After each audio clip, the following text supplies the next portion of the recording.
else you've heard about Bovina, Texas, say one thing about the place. It's one of those unlikely outcroppings for some unlikely critters. The people who follow women's athletics in the Southwest Conference may never even heard of Bovina. But in the near future, it may be impossible to go to a Southwest Conference women's basketball game without some mention of the name Bovina. Bovina is a small community sitting on the edge of the Panhandle. Even though just over 1,000 people live here, Bovina has its celebrities. And if you don't believe me, just listen to the following words. Good morning, Oklahoma. We're the McCain Brothers. Ah, the internationally famous McCain Brothers. Natives of Bovina, graduates of West Texas State. They can dance, they can sing. Slow dancing with fast women. And they do tell jokes, albeit bad ones. Ben, you should have gone with me to the party at Lulu's Cafe last night. There were free hors d'oeuvres. Wow, what'd she serve?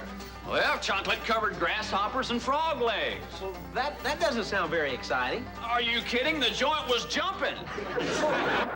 But Bovina could become known as more than the home of the internationally famous McCain Brothers. Bovina will have 2 girls playing major college basketball this season. And for a town the size of Bovina, that has to be a one and only. I really believe it is unusual. These 2 girls were unusual type girls. They really worked hard during the off season and had goals that they set and were able to accomplish them. The girls in question are Marie Pesh, a Texas Lady Longhorn, and Mindy Neal, on her way to Texas A&M. The past 2 years, plenty of high-profile coaches have made their way to the home of the McCain Brothers. It was a distraction to the team, realizing that these coaches were coming in and watching these girls play, and we had some other good girls here too, but they all handled it well. Both girls have 4 years to find a place in the lineup, and Lanham claims they have just enough desire to do so. As soon as they allowed Summer League ball, both these girls, the first year, the closest one they could find was Lubbock, and they drove to Lubbock, which is almost 100 miles, twice a week to play ball.